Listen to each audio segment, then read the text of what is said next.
క్రీస్తునందు ప్రియమైన దేవుని బిడ్డలారా, ఈనాటి దేవుని సందేశం మరియు అపరాధముల వలనను శరీరమందు సున్నతి పొందక యుండుట వలనను మీరు మృతులయుండగా దేవుడు వ్రాతరూపకమైన ఆజ్ఞల వలన మన మీద రుణముగాను మనకు విరోధముగాను నుండిన పత్రమును మేకులతో సిలువకు కొట్టి దాని మీది చేవ్రాతను తుడిచివేసి మనకు అడ్డము లేకుండా దానిని ఎత్తివేసి మన అపరాధములన్నిటినీ క్షమించి ఆయనతో కూడా మిమ్మును జీవింపజేసెను. ఆయన ప్రధానులను అధికారులను నిరాదుయులనుగా చేసి శిలువ చేత జయోత్సవముతో వారిని పట్టి తెచ్చి బహాటముగా వేడుకకు కనపరిచెను.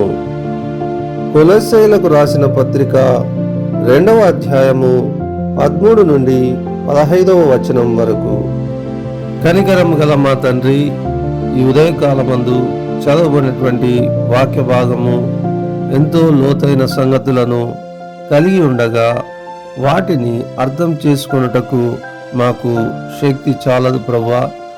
మీరే మాకు విజ్ఞానం చేత అభిషేకించి వాటిని గైకొనుటకు సహాయం అనుగ్రహించవలనని ప్రభువైన యేసుక్రీస్తు నామముననే ప్రార్థించి వేడుకొనుచున్నాము తండ్రి, ఆమెన్. ప్రియమైన దేవుని బిడ్డలారా, ఈ వాక్యమునందు మనము అపరాధముల వలనను శరీరమందు సున్నతి పొందక యుండుటను బట్టి మనము ఆత్మీయంగా మృతులమై యుండగా దేవుడు వ్రాతరూపకమైనటువంటి ఆ యొక్క పత్రము అనగా ధర్మశాస్త్రమును మేకులతో సిలువకు కొట్టి ఆ యొక్క వ్రాతను తుడిచివేసి మన అపరాధములన్నిటినీ క్షమించి మరి ప్రధానులైన వారు ఇంకా గొప్పవారైనటువంటి వారికి పాపం విషయమై మనపై ఏ ఆక్షేపణ లేకుండా చేసినని శిలువతో మనకు జీవోత్సవమును చూపించి మనపై రుణముగా ఉన్నటువంటి